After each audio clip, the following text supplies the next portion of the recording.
I know everything.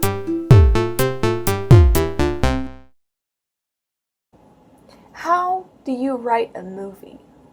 Something that's important to understand, just as a starting tip, is write with the instruments from the period you're writing about. For example, if you're writing from the modern era, use one of those space pens, because that is secretly from the future. So that will give you the extra edge you need.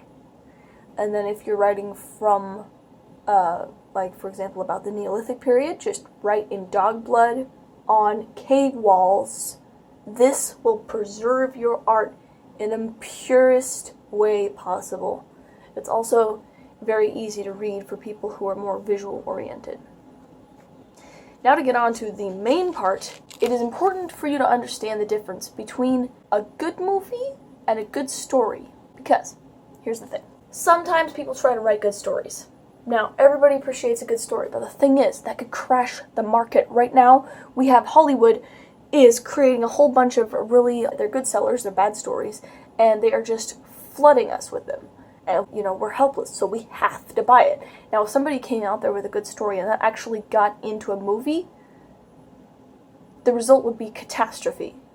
It would be horrible. We cannot afford to have another good story like Lord of the Rings ruin the market. So what we need to do is create a good seller. So here is how to do that. What you need to do is do what other people writing for Hollywood do. Make a copy of a good movie, but replace the elements so it's still original.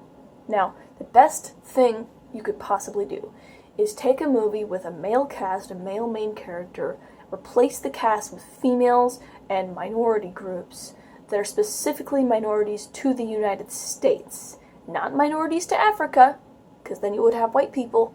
Focus on the United States when you're looking for minorities. The reason for this is not for the sake of the minorities in the United States, although you might think so, because if you think about it, what you're doing is ripping off a story from someone else that actually did succeed and creating a less good, less original, already done story, but with different characters.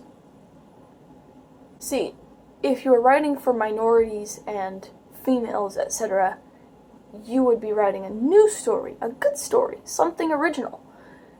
But the thing is, anytime anyone comes out with that, Hollywood and a bunch of people there and a bunch of celebrities just come out and call the writer or whoever decided to produce it racist, sexist, bigoted, everything phobic. So they really don't do well. And that's the real key here. You're writing for the people in Hollywood who actually are thinking of it more like an investment. Think about if you bought a stock in a good company, that stock does really well. Okay, let's say that stock does really well. Well, you're like, well, I want to get more money. So you buy a stock here. And it also does well. It makes you less money overall, but it still makes you money. And that's what they're thinking about when they do this.